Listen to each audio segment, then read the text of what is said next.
Hi friends, इस session में हम लोग C F final S F M का एक बहुत इंपॉर्टेंट कॉन्सेप्ट डिस्कस करेंगे, black Scholes and Merton model. So लिखते वक्त हम लोग शॉर्ट में इसको बी एस एम मॉडल जैसे भी लिखते हैं, B S M model. And ये है option pricing model. So option की प्राइस निकालने के लिए इसको यूज किया जाता है, राइट।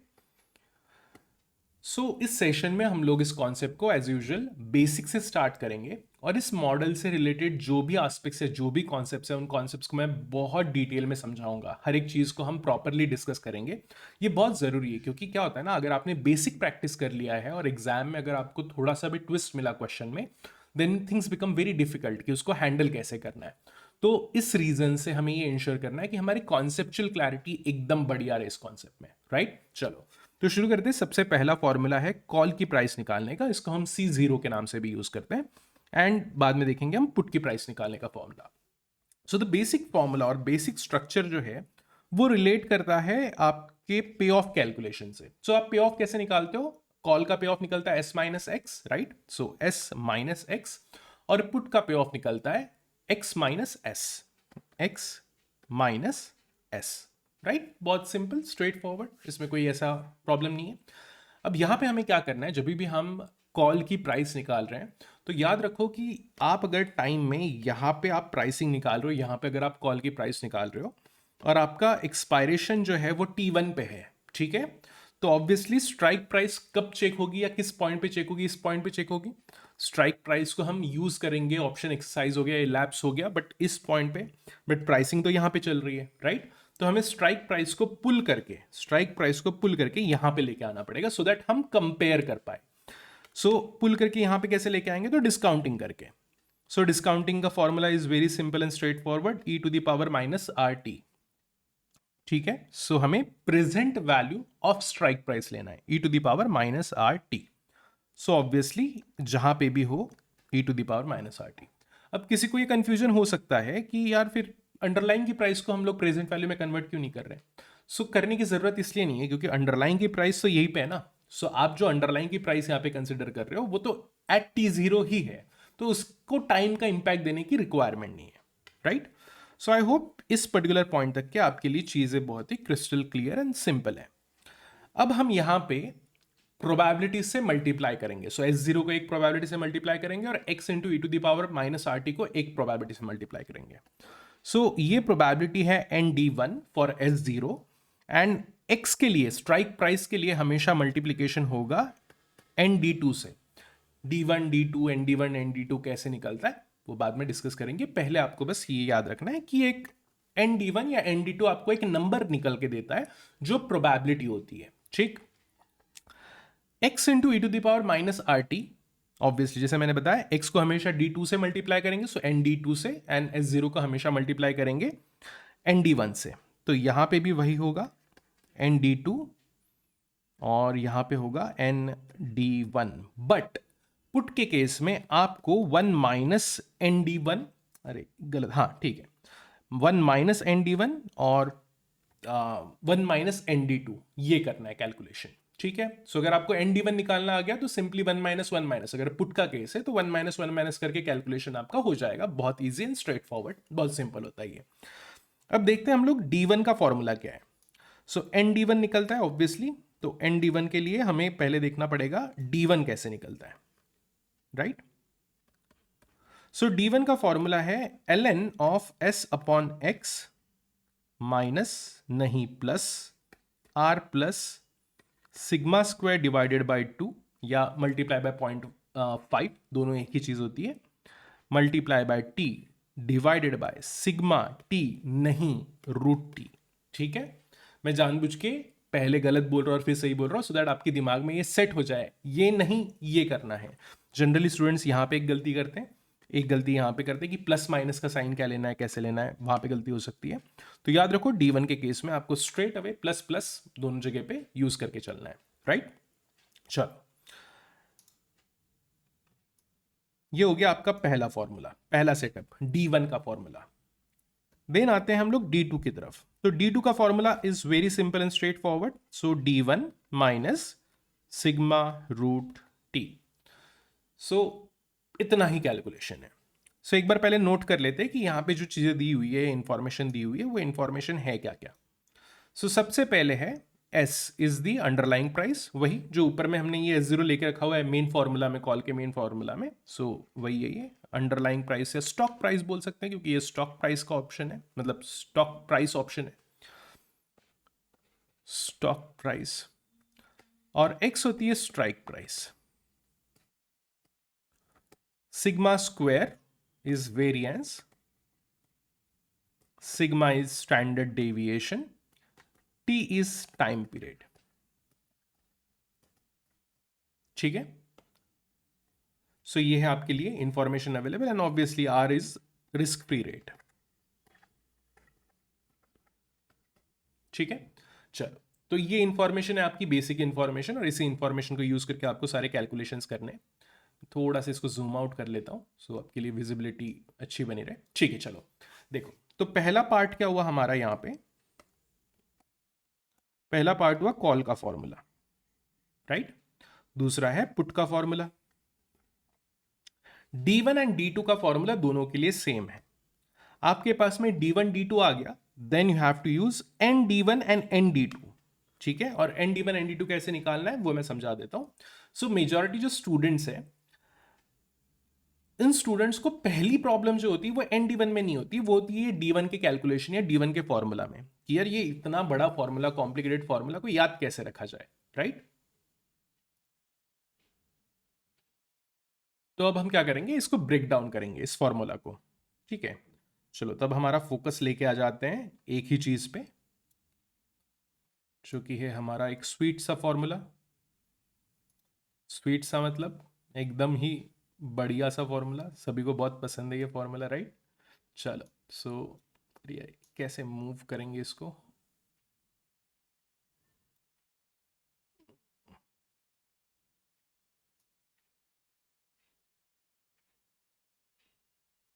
कुछ तो गड़बड़ हो गई है इसमें, जस्ट सेकेंड।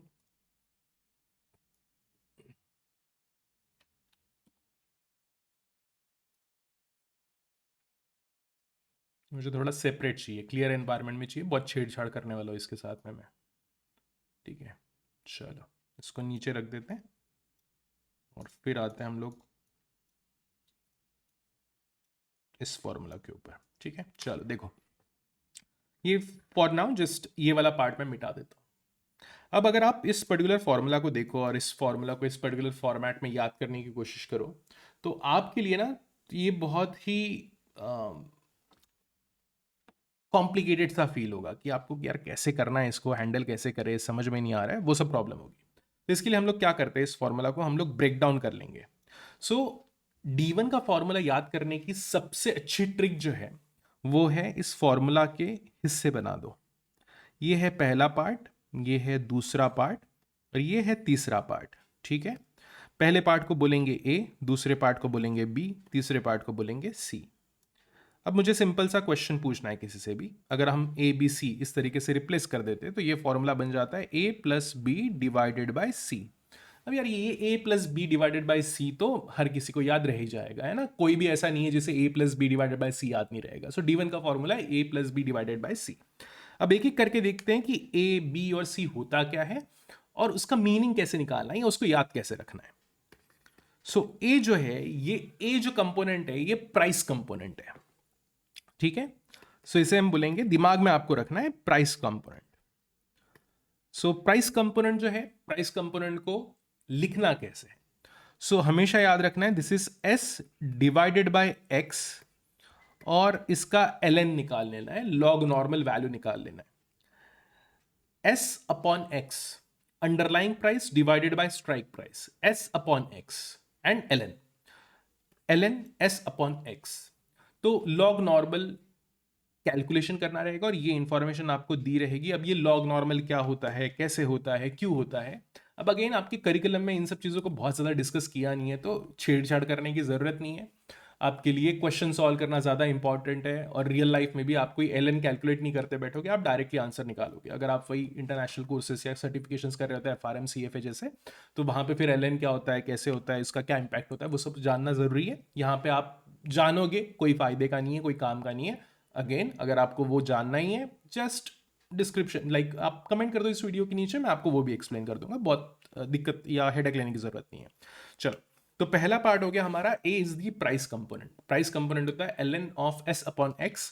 आप अपने कैलकुलेटर पे ln नहीं निकाल सकते, फाइनेंशियल कैलकुलेटर्स होते हैं जैसे कि ये कैलकुलेटर है, इस पे ln निकल जाता है, बट अदरवाइज दूसरे कैलकुलेटर पे नहीं निकलता है। आपको इंफॉर्मेशन दी रहेगी स्ट्रेट अवे, एग्जाम में दिया रहेगा कि ln of this is equal to this, क्योंकि आईसीआई को मालूम है कि आप निकाल नहीं सकते एग्जाम में। दूसरा कंपोनेंट जो है वो है रेट्स कंपोनेंट। ठीक है, चलो, अब रेट्स कंपोनेंट क्या होता है? Rates component is interest rate में आधा वेरिएंस मिलाना है।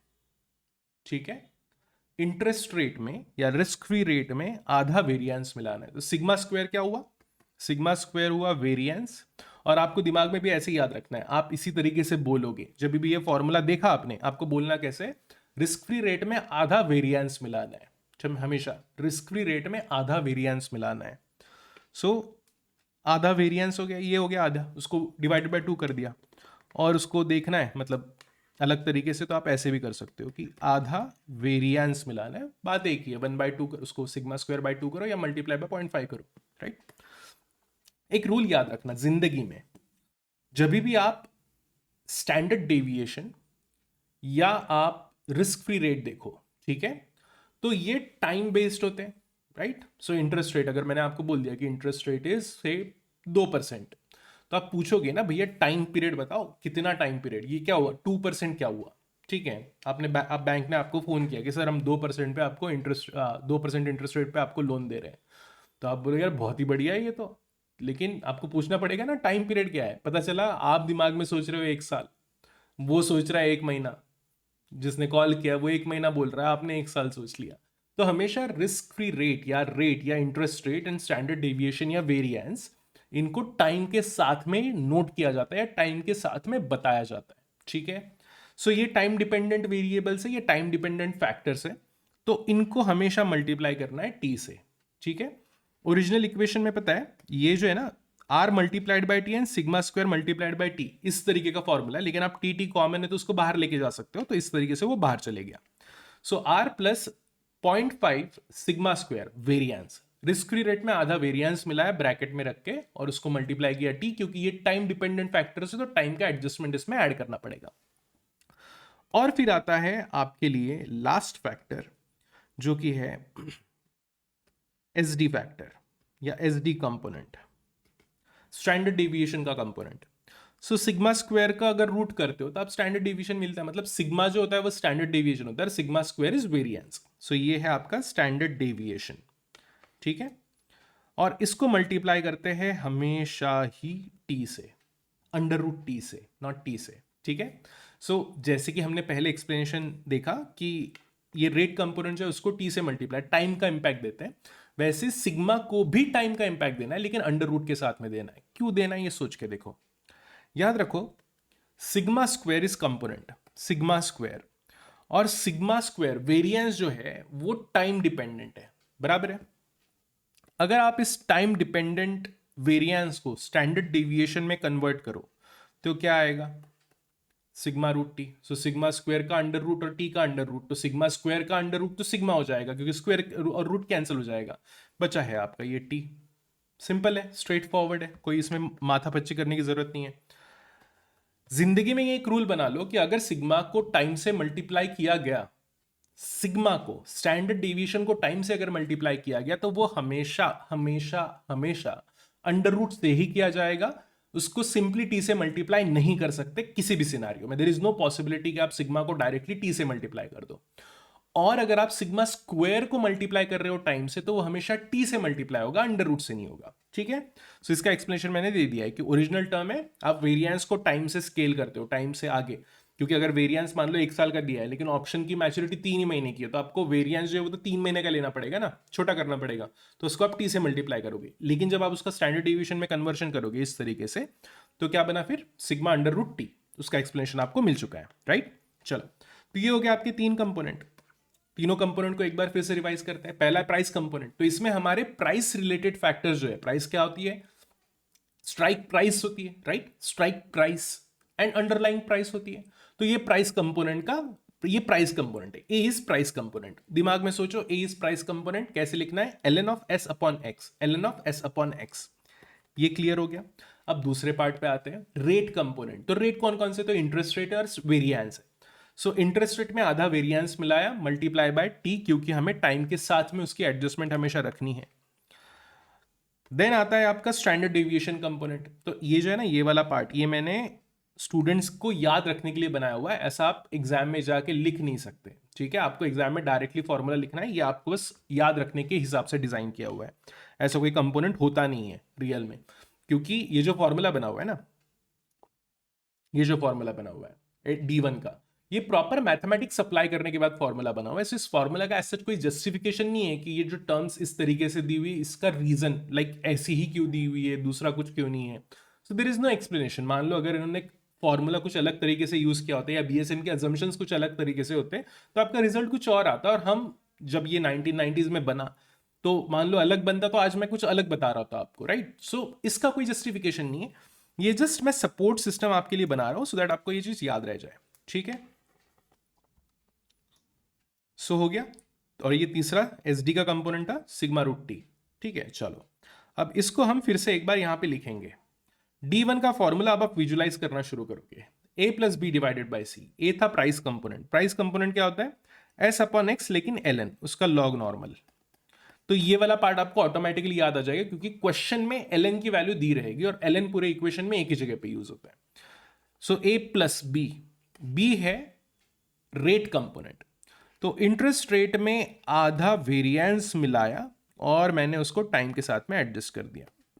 टाइम एडजस्टमेंट हमेशा याद रखना है। आर और सिग्मा स्क्वायर को मल्टीप्लाई टी से होगा, और डिवाइडेड बाय सी, सी है स्टैंडर्ड डेविएशन कंपोनेंट। सो मैंने लिख दिया पहले तो स्टैंडर्ड डेविएशन। तो ये सिर्फ स्टैंडर्ड डेविएशन नहीं होता, इसको भी टाइम के साथ में एडजस्ट करना है, लेकिन स्टैंडर्ड डेविएशन हमेशा अंडर रूट से एडजस्ट होगा, टी से एडजस्ट नहीं होगा, खत्म, ठीक है। ये आ गया आपका ND1। और D1।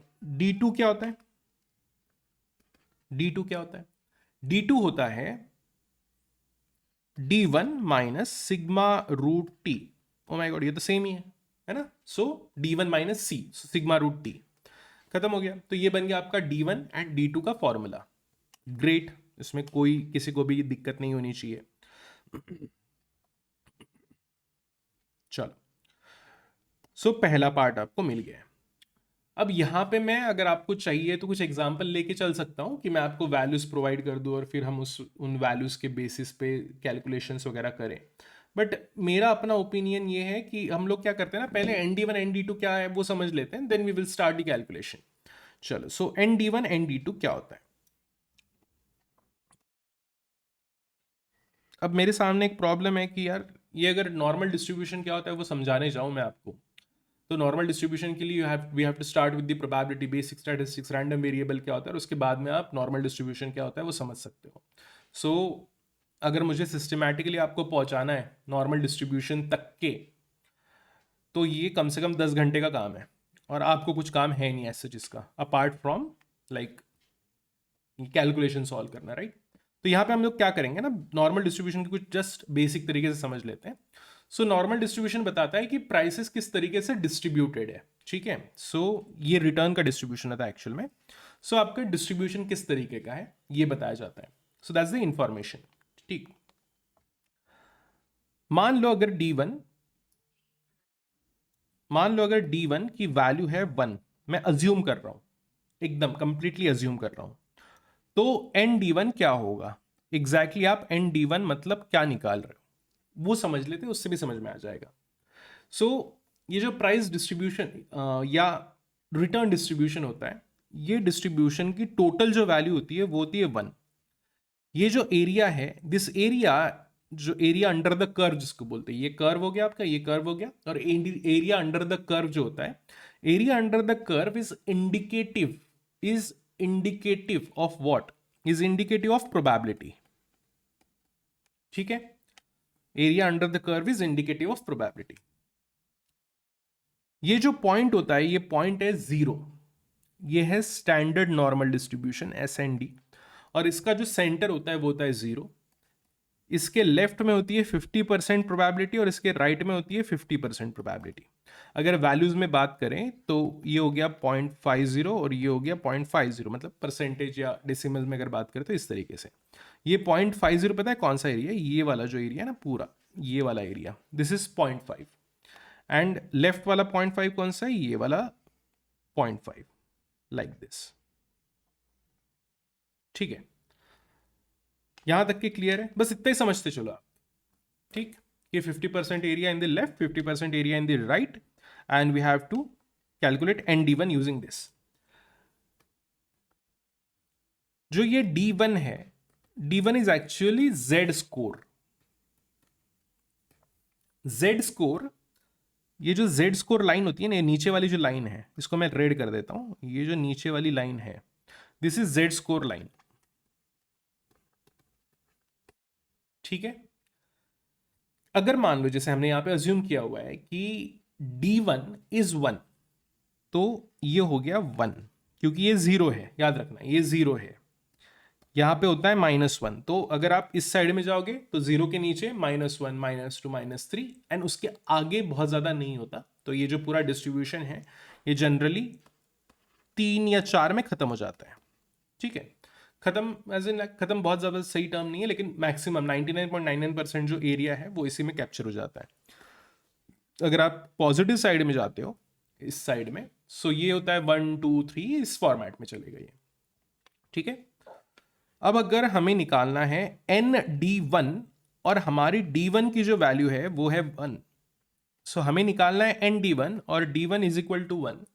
तो ND1 का मीनिंग क्या हुआ, इसका मतलब क्या हुआ? तो हमें प्रोबेबिलिटी निकालनी है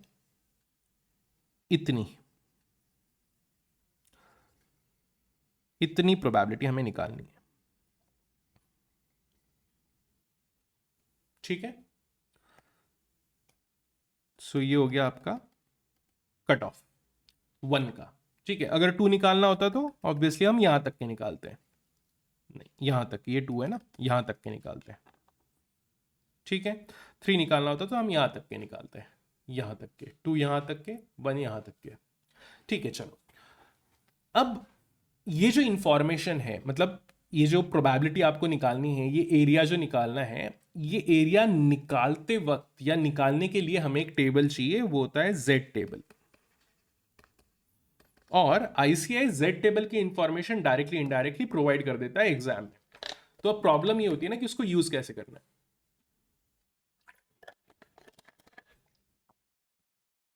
अब उसको यूज कैसे करना है वो समझते हैं। कैसे यूज करेंगे देखो। सबसे पहले देखना है आपको कि जेड टेबल होता कैसे है, या क्या कौन सा वाला इंफॉर्मेशन दिया हुआ है। ठीक है, जनरली जो दिया होता है वो होता है 1 tail above Z score, above Z. ठीक है, so 1 tail from the Z या 1 टेल अबोव दी जेड, इस तरीके से। तो मैं आपको एक्चुअली एक क्वेश्चन में भी दिखा दूंगा, 1 tail above Z, 1 tail from the Z क्या निकलता है, कैसे निकलता है। 1 टेल अबोव जेड का मतलब होता है, ये प्लस माइनस दोनों साइड में। तो अगर आपको 1 की वैल्यू यहां पे दिया हुआ रहेगा टेबल में कि 1 की प्रोबेबिलिटी से XYZ जितनी भी वैल्यू है, कुछ एक वैल्यू, तो उसका मतलब ये हुआ कि ये वैल्यू जो है आपको जो दी है वो वैल्यू है ये वाली, ये इतना एरिया। और आपको निकालना क्या है? आपको निकालना है इतना, ये वाला एरिया, राइट। अब यहां पे एक ट्रिक है। ट्रिक कैसी है कि हमें पता है कि टोटल एरिया जो है वो टोटल एरिया है 1। मैं आपको बचा हुआ एरिया दे दूं तो आप 1 माइनस बचा हुआ एरिया कर लो, तो जो रिक्वायर्ड एरिया वो निकल जाएगा। Got it? बहुत सिंपल, स्ट्रेट फॉरवर्ड, कोई बहुत दिमाग लगाने वाली चीज नहीं है यहाँ पे। अगर आपको मैं प्रोवाइड कर दूं, क्योंकि 1 की जो वैल्यू आती है, मैं आपको स्पेसिफिक वैल्यू भी बता दूं, 34.34 अप्रॉक्सीमेट वैल्यू ले लेते हैं। ये आती है 16, मतलब इस फॉर्मेट में 1 टेल अबोव जेड के फॉर्मेट में आती है 0.1600, इस तरीके से। तो ये जो एरिया हो गया वो हो गया 0.1600 अप्रॉक्सीमेटली, नॉट एग्जैक्टली, थोड़ा सा फ्रैक्शन में डिफरेंस आएगा। अभी उससे हमें कोई मतलब नहीं है। अगर आपको निकालना है येलो रीजन, तो सिंपली क्या करोगे आप, ND1 निकालने के लिए, ये ND1 के लिए 1 माइनस 0.16 इज इक्वल टू 0.84। ठीक है, बहुत सिंपल, कोई दिक्कत की बात नहीं। अब आपको अगर ये जानना है कि जो भी आप कैलकुलेशन कर रहे हो वो एकदम सही कर रहे हो या क्या कर रहे हो, तो कुछ चीजें याद रख लो। अगर आप कॉल अगर आप कॉल के ऊपर काम कर रहे हो, ठीक है, तो ये जो ND1 की वैल्यू निकलेगी, जो ND1 की फाइनल वैल्यू निकलेगी, वो हमेशा अबोव 0.5 होगी, 50% से ज्यादा होगी। क्यों? क्योंकि D1 का जो रिजल्ट आता है वो हमेशा पॉजिटिव आता है, तो मतलब वो कहीं पे इस रीजन में ही लैंड करेगा, हमेशा ही इसी रीजन में लैंड करेगा। देखो यहीं पे आएगा कहीं पे वो, राइट? तो अगर ये यहीं पे आएगा और ये ऑलरेडी हमें पता है कि ये 0.5 है, ठीक है, तो 0.5 तो पहली कैप्चर हो गया, तो उसके ऊपर ही निकलेगा जो कुछ भी। तो इसलिए मैं कंफर्मली बता सकता हूं कि जो भी ND1 की वैल्यू आएगी वो 0.5 के ऊपर आएगी हमेशा। ठीक है, अब एक और तरीका होता है इस इंफॉर्मेशन को देने का। सो ये तो हो गया पहला तरीका जो मैंने बताया कि ऊपर वाला बता दिया। अब दूसरा तरीका क्या हो सकता है, तो ये अगेन 1 तक के हमें जो निकालना है वो, ठीक है। अब एक और तरीका है from centre to Z, centre से लेके Z तक के, और उसकी वैल्यू जो 1 की आती है 0.34 समथिंग इन डेसिमल आती है। सो रूल ये है कि 1 स्टैंडर्ड डेविएशन में 34% लेफ्ट में, 34% राइट में, एंड ऐसे फिर 2 स्टैंडर्ड डेविएशन में 68% टोटल कैप्चर हो जाता है। 1 स्टैंडर्ड डेविएशन में 68%, 2 standard deviation approximately 98 point some percentage, and 3 standard deviation में 99%। सो ये सारे फॉर्म वैल्यूज है। सो इन माई प्रोफेशन कंपल्सरी होता है याद रखना, आपके लिए बहुत ज़्यादा रिक्वायरमेंट नहीं है, तो आप जस्ट कैलकुलेशन देख के भी, आप वैल्यू देख के भी कर सकते हो। सो ये जो पर्टिकुलर वैल्यू है, अगर मान लो फ्रॉम सेंटर टू Z अगर ऐसी दे दी है, तो इसका मतलब ये हुआ आपको कौन सी वैल्यू दी हुई है, आपको ये वाली वैल्यू दी हुई है, ये वाला एरिया दिया हुआ है। ठीक है, इसका थोड़ा कलर चेंज कर लेते जस्ट सेकेंड। आपको ये वाला रीजन दिया हुआ है, ठीक है, पर हमें निकालना तो पूरा ग्रीन है, और हमें पता है कि ये वाला होता है 0.5, और हमें जाना है यहाँ तक के, और ये दी हुई इंफॉर्मेशन, तो हम क्या करेंगे, इसमें 0.34 ऐड कर लेंगे, जो कि आएगा अगेन 0.84। सी आंसर सेम ही आया, राइट? और फिर तीसरी इंफॉर्मेशन क्या हो सकती है, तीसरी इंफॉर्मेशन है from infinity to Z value. So infinity to Z value का मतलब होता है कि यहां पे इधर साइड में इंफिनिटी होती है, ठीक है। सो ये जो है ना, ये खत्म नहीं होता है डिस्ट्रीब्यूशन, ये दोनों साइड में इनफाइनाइट डायरेक्शन में जाता है। सो फ्रॉम इंफिनिटी अगर दे दिया है टू Z वैल्यू, तो हमेशा और हमेशा याद रख लेना, simple and straight forward calculation है कि आपको ऑलरेडी जो रिक्वायर्ड इंफॉर्मेशन है वो मिल चुकी है, आपको सिंपली वैल्यू लेनी है, पुट करनी है, और आपका आंसर निकल जाएगा। Got it? बहुत सिंपल है, स्ट्रेट फॉरवर्ड, कोई बहुत माथा पच्ची करने की जरूरत नहीं है यहाँ पे। सो अगर यहाँ पे दे दिया है तो ये इसी तरीके से दे दी रहेगी कि 1 + 1 का जो आंसर है वो आएगा 0.34। ठीक, -1 का आंसर अलग आएगा, याद रखना, -1 का आंसर इज डिफरेंट, जो हमें पुट के केस में चाहिए, बट हमें कॉल के केस में तो +1 ही चाहिए, तो पहले कॉल समझ लेते फिर पुट समझेंगे। ठीक है, और फिर D2 कैसे निकालोगे, तो D2 अगेन सेम तरीका, फिर से आपको टेबल देखना है और उससे कैलकुलेट कर लेना है। अगर आपको ये बोल दिया जाए कि पुट का कैलकुलेशन है, आपका कैलकुलेशन चल रहा है पुट का, तो 1 माइनस ND1, ठीक है, आपको एक्चुअली ये कैलकुलेट करना है 1 माइनस ND1, ठीक है। वैसे ही ND2 भी कैलकुलेट करना है, बट 1 माइनस ND2। अभी तक के हम क्या निकाल रहे थे, अभी तक के हम जो एरिया निकाल रहे थे वो निकाल रहे थे इतना वाला, ये अप्लीकेबल होता है कॉल के लिए, मतलब बचा हुआ एरिया जो है ये वाला, ये क्या हुआ 1 minus ND1। Got it? And ये किसके लिए यूज होता है, पुट के लिए। तो जो भी कॉल के लिए एरिया यूज कर रहे हो आप कैलकुलेशन में, वो एरिया छोड़ दो और बचा हुआ एरिया पुट के लिए हो जाता है। सिंपल है, बहुत स्ट्रेट फॉरवर्ड है। अब ये 0.84 आ गया, तो एक बार आपके पास में 0.84 आ गया, तो अब आप क्या करोगे, कुछ भी नहीं, ये जो है ND1 यहाँ पे 0.84 रखोगे, और ये जो ND2 है मान लेते हैं अभी फिलहाल के कि 0.74 आता है। बाकी सारी इंफॉर्मेशन वैल्यूज दी हुई रहेगी, सीधे इन वैल्यूज को यूज करना है, कैलकुलेट कर लेना है। अगर कैलकुलेशन पुट के लिए चल रही है तो आप यहाँ पे 1 माइनस 0.84 ले लोगे, माइनस S0 और 1 माइनस पॉइंट, थोड़ा गलत हो गया, थोड़ा नहीं बहुत गलत हो गया, ये ND2 है ना, सो ये 0.74 आएगा और ये 0.84 आएगा। ठीक है, चलो गॉट इट, बहुत सिंपल। सो इस तरीके से आंसर निकालोगे। S0 आपके पास में क्वेश्चन में दिया रहेगा, बिना उसके आंसर निकलेगा नहीं। स्ट्राइक प्राइस दी रहेगी, बिना उसके आंसर निकलेगा नहीं। x e to the power minus RT भी आपके एग्जाम में दिया हुआ रहता है। रीजन बीइंग कि आप कैलकुलेटर से नहीं सॉल्व कर सकते उसको, और कोई कर भी सकता होगा, कोई महान इंसान होगा, तो मैं नहीं कर सकता। मुझे आदत है ये फाइनेंशियल कैलकुलेटर्स की, जिसमें से डायरेक्ट आंसर्स निकल जाते हैं। So I don't know like how to calculate on the simple calculator, and इसीलिए जैसे मुझे नहीं पता, बहुत सारे लोगों को नहीं पता, तो ICAI जो है आपको क्लियरली दे देगा इन्फॉर्मेशन। ठीक है, चलो। तो अब यहां तक कि आपको अगर एक बार कॉन्सेप्ट्स क्लियर है तो एक बार सम अप कर लेते हैं इसको।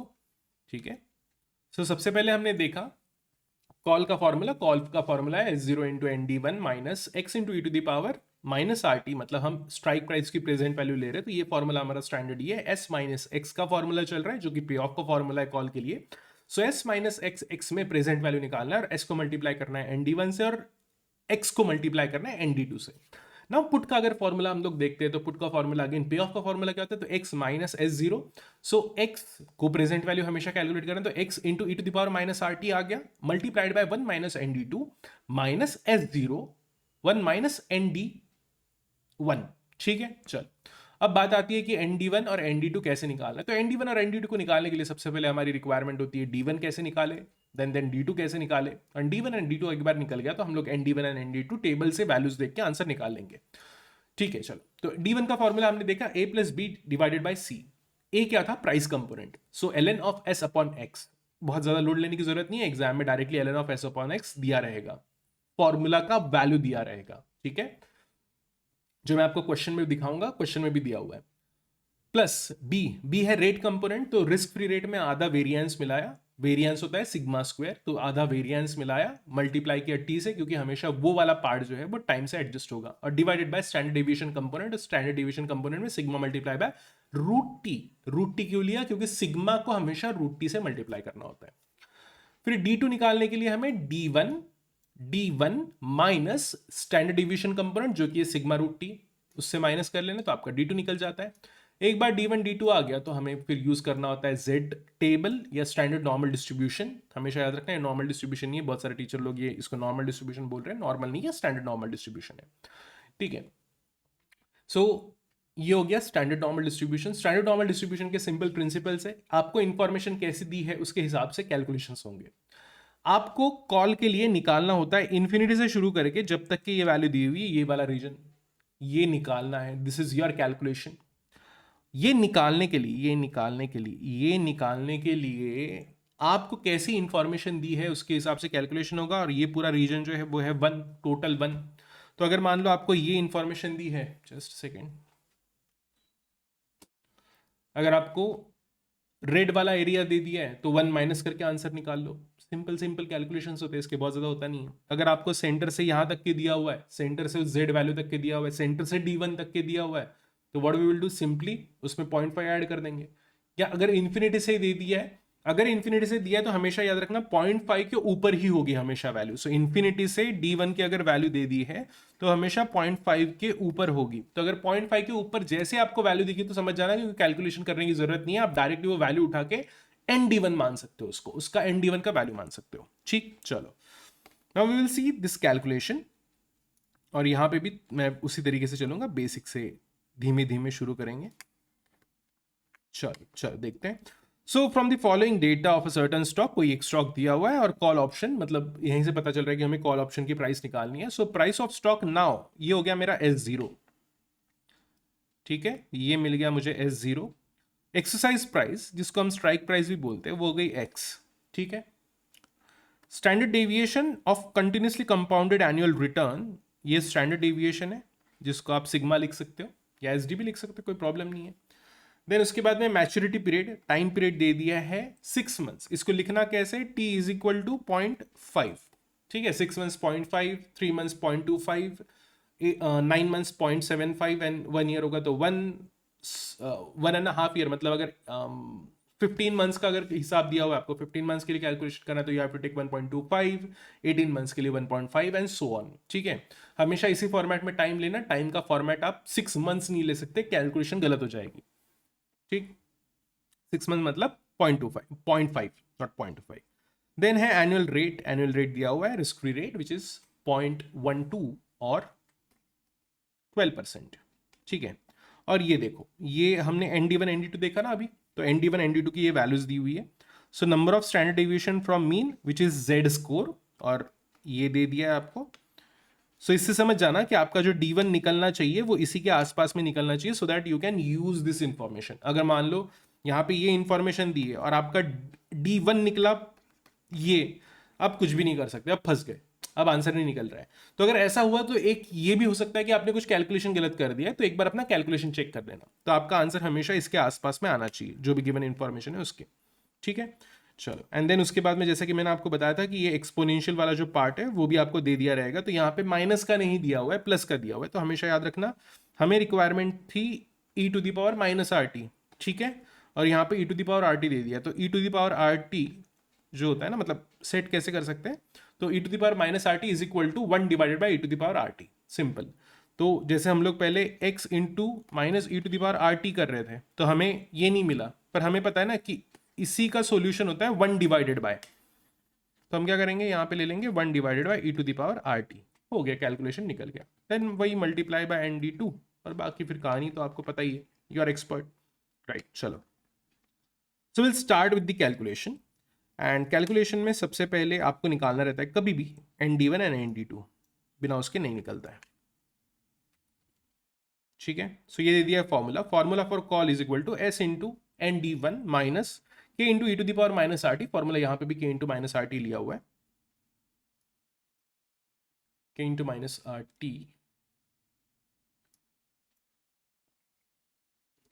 Into ND2। ND1 का फॉर्मूला आप लोगों को अब पता है, S डिवाइडेड बाय X ले लो या K ले लो, जिसकी जैसी श्रद्धा। डिस्क्रीट रेट में आधा वेरिएंस मिला है, मल्टीप्लाई बाय T किया, divided by sigma root T, और D2 का फॉर्मूला ये हो गया, वेयर ये हो गया आपका C is equal to theoretical call premium, मतलब ये हो गया आपका कॉल प्रीमियम, ये हो गया S is equal to underlying stock price, that is S0, आपका S0, K is strike price, T is time until the option expiry, option की लाइफ जितनी भी है 6 महीने की लाइफ है यहाँ पे। सो रिस्क फ्री रेट हो गया R, N is equal to cumulative standard normal distribution, ठीक है। जो मैंने बताया ना, क्यूमुलेटिव का मतलब होता है अगर आपको यहाँ तक के निकलना है तो ये आप क्यूमुलेट करते जा रहे हो, क्यूमुलेट, ठीक है। सो इसलिए इसको cumulative standard normal distribution, N जो निकलता है वो क्यूमुलेटिव देता है। E is equal to exponential term, जिसको एक्सपोनेंशियल की वैल्यू पता है उसको पता है, जिसको नहीं पता उसको नहीं पता है, कोई प्रॉब्लम नहीं है, डायरेक्टली वैल्यूज दी रहती है। एंड नेचुरल लॉगरिथम या लॉग नॉर्मल, ठीक है, लॉग नॉर्मल या natural logarithm of your S/X, and then standard deviation of continuously compounded annual return. चलो, सो विल सी क्या दिया हुआ है, फॉर्मूला उसको फिट किया हुआ है। सो S/X, S/X क्या था, 80 डिवाइडेड बाय 75, कितना आता है, 80 divided by 75 which is 1.06666, अनगिनत 6, तो ये आ गया 1.0667, तो ये हो गया आपका S/X। देन उसके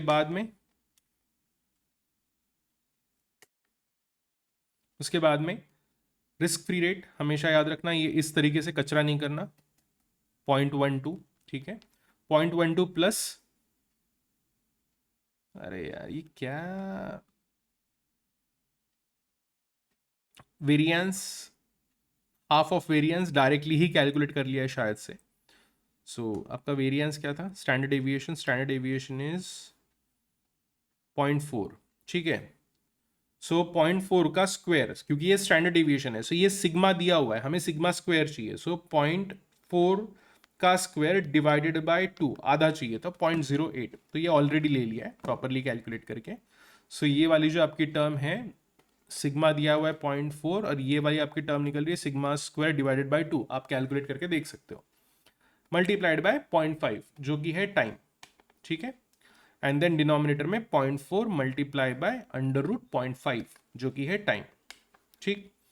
आप जब इसको सॉल्व करोगे, पूरा आपको सॉल्व करना है, and you are getting d1 is equal to 0.5820, ठीक है, and d2 is equal to ये वाली टर्म, सो d1 माइनस इसका जो कुछ भी आंसर आता है, आप कैलकुलेट करके देखोगे तो आपको आंसर मिल जाएगा ये वाला, ठीक है।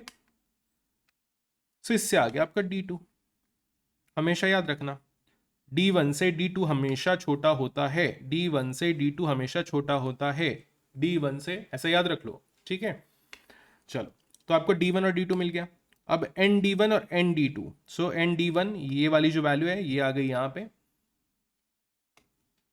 ये वाली जो वैल्यू ये आ गई यहाँ पे, और ये वाली जो d2 की वैल्यू है वो आ गई यहाँ पे, ठीक है। सो अब d1 और d2, एन d1 कैसे निकालना है, एन d2 कैसे निकालना है, based on the given information. So we will use this particular part which is 0.5820. So 0.5820, 0.5820 तो हमें दिया हुआ है ये 0.55 और 0.60, मतलब क्या क्या दिया हुआ है देखो। सो ये 0.55 का इंफॉर्मेशन दिया हुआ है और ये दूसरा जो है ये 0.60 का, और हमें जो चाहिए वो इसके बीच में कहीं पे है, ठीक है। तो इसका तरीका क्या है, अगर आपको निकालना है तो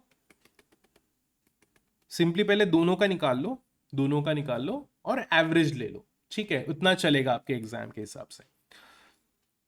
सो यहां पे दिया हुआ है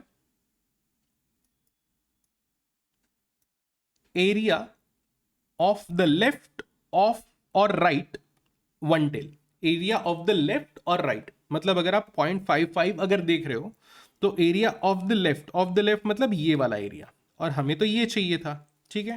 सो हम क्या करेंगे, इसको कैलकुलेट करने के लिए विल सिंपली टेक 1 माइनस दोनों ही केस में, ठीक है। तो हम पहले क्या निकाल लेंगे, n 0.55, याद रखना हमें 0.58 निकालना है, और n 0.60, इसके आंसर क्या आएंगे, सिंपली 1 माइनस करो, ये जो वैल्यू है इसको 1 माइनस करो, 1 माइनस 0.2912, 0.7088, और दूसरा 0.2743 माइनस 1 विच इज 0.7257, ये आ गया, ठीक है। अब इसका सिंपली अगर आप एवरेज भी ले ले तो इंटरपोलेशन वगैरह मत करना, वो बहुत तामझाम वाली चीज़ हो जाएगी आपके लिए, 0.7088 प्लस 0.7257, क्योंकि क्या रहता है ना, एग्जाम में टाइम मैनेजमेंट भी बहुत इंपॉर्टेंट चीज़ है, और मेरा जो एवरेज निकल के आ रहा है, जो मैं मान रहा हूँ, प्लीज़ नोट, तरीका बहुत सही नहीं है लेकिन हमें करना पड़ेगा क्योंकि हमें समय भी बचाना है और आंसर भी निकालना है। सो 725 ये मेरा निकल रहा है, 0.71725, लिख लेना एग्जाम में ये नोट कि भैया टाइम बचाने के लिए मैं ऐसा कर रहा हूँ, तो एक हाथ मार्क काटना है तेरे को काट ले, कोई दिक्कत नहीं है। मेरा आंसर आया था 0.7172, और यहाँ पे आंसर आया 0.7197, तो ICI ने तो अपना प्रॉपर लिया होगा ना, तो आपसे आपको ये चलता है, हाँ, बहुत आप स्ट्रेस मत लेना। और सही तरीका क्या है, अगर सही तरीका देखा जाए तो जैसे ये 0.58 इज क्लोजर टू 0.60, तो वो क्लोजर वाली वैल्यू ले लो आप, ठीक है। सो क्लोजर वाली वैल्यू क्या आ रही थी, ये 7257, सो 7257 कहाँ चले गए हम, सो अगर आप 0.7257 लेते तो भी बहुत फर्क नहीं था, ठीक है, क्लोजर ही वैल्यू आती। मेरा एवरेज वाला तरीका मुझे सबसे सही लगता है इस टाइप के सिनारियो के लिए, अदरवाइज तो अगर आपको फुल टेबल दे दिया तो आप तो एग्जैक्ट वैल्यू निकाल सकते हो। देन दूसरा वाला जो है वो है 0.2992, इस केस में स्ट्रेट अवे अगर 0.30 का दिया हुआ है ये वाला, तो इसको पकड़ो, और जैसे कि आपको पता है कैसा निकलेगा, 1 माइनस करके, ठीक है। और हमेशा याद रखना 1 माइनस तभी करना जब ये जो वैल्यू है यहाँ पे दी हुई वैल्यू ये 0.5 के नीचे है, ठीक है। 0.3821 minus 1 which is 0.6179, 0.6179, and let's see what is the answer. I guess या 6176 दिया हुआ है यहाँ पे। सो हमारी वैल्यू निकली थी 6179, यहाँ पे 6176 दिया हुआ है। सो चलेगा, हम कैलकुलेशन में ले सकते हैं। ऑप्शन प्राइस के ऊपर बहुत ज़्यादा फर्क नहीं पड़ेगा इससे, ठीक है। माइनर डिफरेंस आएगा, जो ये 13 है 13.2 13.50 आ जाएगा या 14 के आसपास में, क्योंकि ये 13.96 ऑलरेडी अप्रोक्सीमेटली 14 है। अब यहाँ पे आपको क्या करना है, ये फॉर्मूला लगाना है S इंटू ND1। ND1 की वैल्यू आपके पास में आ चुकी है, और S तो हमें पहले से पता है, तो 80 मल्टीप्लाइड बाय 0.7197, ये वाली वैल्यू ले ली, या हमने जो कैलकुलेट की थी वो वाली वैल्यू ले ली। ये वाला आ गया पहला पार्ट आपका, और दूसरा पार्ट, सो ये 75 into e to the power minus are t करना था। अब ये आर टी करने तो मिल नहीं रहा है, माइनस आर टी करने मिल नहीं रहा है क्योंकि दिया नहीं है, तो हम लोग ये वाला ले रहे हैं, ठीक है। और आर क्या दिया हुआ है, तो 0.12 ई टू दी पावर, हमेशा याद रखना है, ऐसे लिखना है इसको, e to the power 0.12 multiplied by time period which is 0.50। अगर आप इसको सॉल्व करते हो, कैलकुलेट करो, तो 0.06 आता है, ठीक है, 0.06। और इसकी इंफॉर्मेशन 0.12 इंटू 0.5 जो है, इसकी इंफॉर्मेशन डायरेक्टली यहाँ पे प्रेजेंट की हुई, ये वाली जो इंफॉर्मेशन है, सो 1.062 वो डायरेक्टली डिवाइड में ले लो, और ये वाला हो गया present value of strike price निकालने वाला, और मल्टीप्लाई बाय ND2। इसको आप सॉल्व कर लो, ये हो गया और ये हो गया, इसको निकालो, so you will get the price. ठीक, सिंपल है, बहुत ही स्ट्रेट फॉरवर्ड सिंपल कैलकुलेशन है। सो ये आ गया आपका कॉल का प्राइस निकालने का तरीका। अब इसी में ना एक थोड़ा सा इन्होंने एडिशनल इन्फॉर्मेशन भी दिया हुआ है कि क्यूमुलेटिव एरिया, ठीक है। मैंने कहा था ना आपको कि अलग अलग तरीके होते हैं इन्फॉर्मेशन देने के, तो अगर क्यूमुलेटिव एरिया ही दे दिया है पूरा यहाँ तक के, तो ये कुछ इस तरीके से दिया हुआ होगा, ऐसा वाला। और ये हमेशा 0.5 के ऊपर आएगा, क्योंकि सेंटर यहाँ पे आता है और आपका जो कट ऑफ पॉइंट निकल रहा है वो कुछ यहाँ पे निकल रहा है। तो ये देखो सारी वैल्यूज जो है यहाँ पे, ये क्यूमुलेटिव एरिया, मतलब अगर ऐसा लिखा हुआ है मतलब इन्फॉर्मेशन ये वाली है, ना कि ये वाली जो अभी हमने देखी थी। तो ये सारे जो है वो 0.5 के ऊपर है, ठीक है। और अगर आप ये एरिया ऑफ द लेफ्ट और राइट टू टेल अगर देखते हो, तो इसका मतलब क्या है देख लो।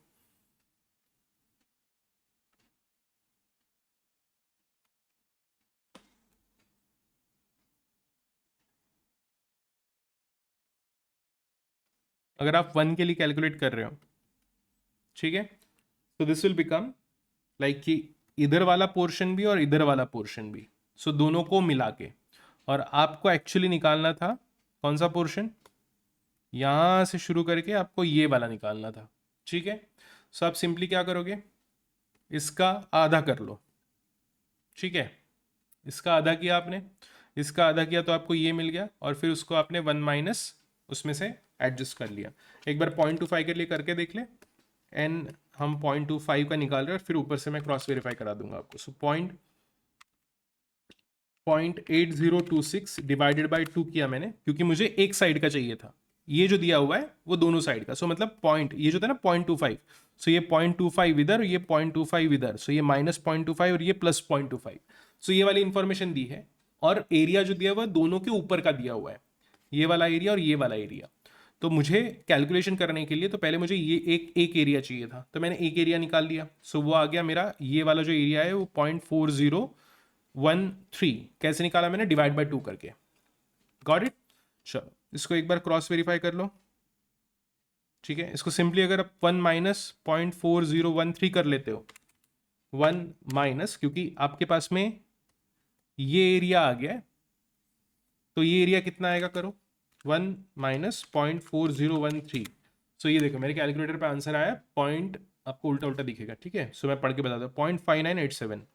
और यहाँ पे देखो क्या दिया हुआ है, 0.5987। क्यों, क्योंकि मैंने बताया ना ये वाला जो क्यूमुलेटिव दिया हुआ है ये इस तरीके से दिया हुआ है, ये पूरा ये एरिया दिया हुआ है, ठीक है।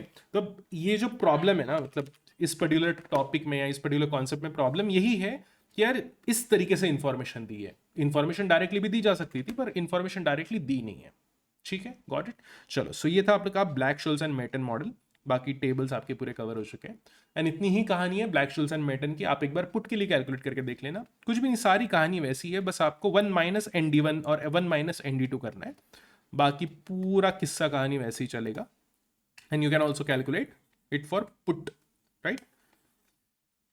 और थोड़ा थोड़ा इसके साथ में खेलते जाना, बार बार ये वीडियोस देखो तो आपको समझ में आ जाएगा, राइट? चलो, thank you everyone, thank you for watching this video, see you in the next video. जो भी अगर आपको कोई कॉन्सेप्ट डिफिकल्ट लग रहा है तो you can ask me on this channel, I will upload video on that, right? चलो, थैंक यू वेरी मच।